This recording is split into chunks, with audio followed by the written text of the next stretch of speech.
ഇത് mass Motors Manjappura നമ്മുടെ Honda unicorn CB unicorn 160 ആണ്. അപ്പോൾ അതിൻ്റെ വർക്ക് ഏകദേശം കംപ്ലീറ്റ് ആയിക്കൊണ്ടിരിക്കണം. അപ്പോൾ നമുക്ക് അതിൻ്റെ ചെയ്സിൻ്റെ ഭാഗമൊക്കെ ഉണ്ടല്ലോ, ചെയ്സൊക്കെ അത്യാവശ്യം നല്ല രീതിയിൽ തുരുമ്പായിരുന്നു. അപ്പോൾ നമ്മൾ ചെയ്സ് എല്ലാ ഭാഗവും ആ തുരുമ്പുള്ള ഭാഗങ്ങളെല്ലാം തന്നെ പെയിൻറ്റ് ചെയ്ത് ക്ലിയർ ചെയ്തിട്ടുണ്ട് കേട്ടോ. ബാക്കിയത്തെ വർക്ക് ഇന്നിപ്പോൾ കംപ്ലീറ്റ് ആവും. അപ്പോൾ അത് ചെയ്തുകൊണ്ടിരിക്കുകയാണ്. അപ്പോൾ ചെയ്സിൻ്റെ പെയിൻറ്റിങ്ങിൻ്റെ ഡീറ്റെയിൽസ് ഇപ്പോൾ അയച്ചു എന്നുള്ളൂ കേട്ടോ. ചെയ്സിൻ്റെ എല്ലാ ഭാഗം തന്നെ നമ്മൾ അടിച്ചിട്ടുണ്ട്. അതായത് തുരുമ്പിൻ്റെ പ്രസൻസ് ഉള്ള എല്ലാ ഭാഗം തന്നെ നമുക്ക് കറക്റ്റായിട്ട് അടിച്ച് ക്ലിയർ ചെയ്തിട്ടുണ്ട് കേട്ടോ. അത് മറ്റേ സ്പ്രേ പെയിൻറ്റിങ് ആയിട്ട് നമുക്ക് ചെയ്യാൻ പറ്റില്ല. കാരണം സ്പ്രേ പെയിൻറ്റിങ് ആയിട്ട് ചെയ്യുമ്പോൾ നമുക്ക് ചെയ്സ് ഫുള്ളായിട്ട് അഴിച്ച് പീസാക്കി കൊടുക്കേണ്ടി വരും.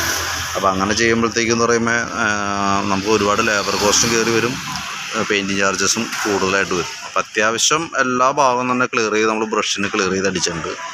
കുഴപ്പമൊന്നുമില്ല, ക്ലിയറാണ്. ഓക്കെ, അപ്പോൾ ബാക്കിയത്തെ വർക്ക് കംപ്ലീറ്റ് ആവണുള്ളൂ കേട്ടോ.